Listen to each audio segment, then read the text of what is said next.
Mendoj që o janë lidhjet shoqërore, familjare, arsyet janë ekonomike, sepse është një pasurim i shpejt nëpërmjet funksionit të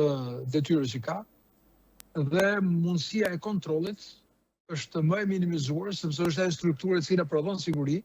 është ajo strukturë që duhet të ketë parandalimin, duhet të ketë hetimin, duhet të ketë ndjekjen dhe mbledhjen e provave ndaj aktiviteteve të tilla, dhe fatkeqësisht persona jo rastësor në disa funksione të larta, siç kanë qenë shefat e krimeve, kemi të ndaluar.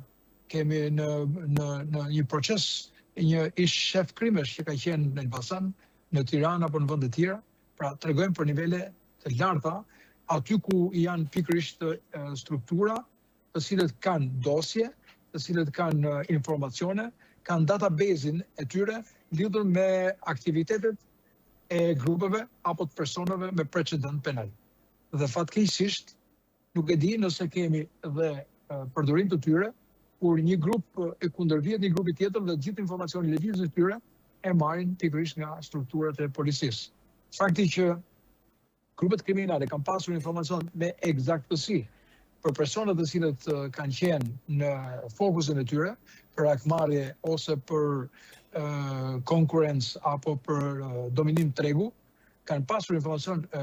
absolut për të gjetur vendin e ndodhjes dhe deri në krijimin e pritjes. Dhe largimin nga vendi i ngjarjes, rasti i Rrinasit apo raste tjera, tregonte një herë që nuk e di sa mund të kemi përbërje apo pjesëmarrje. Fakti që patrullat e policisë nuk janë në vendin e dur, nuk janë në kohën e dur dhe nuk kanë bërë ndalimin e dur, sidomos në zonat të cilët presupozohen që kanë nivel më të lartë sigurie, prezenca e kamerave, e patrullave, këmbësore apo atyre mobile,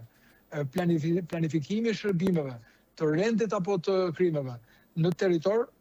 në shumë raste ka çuduar, sidomos në rastet e atentateve, që jo pak po janë pa autor.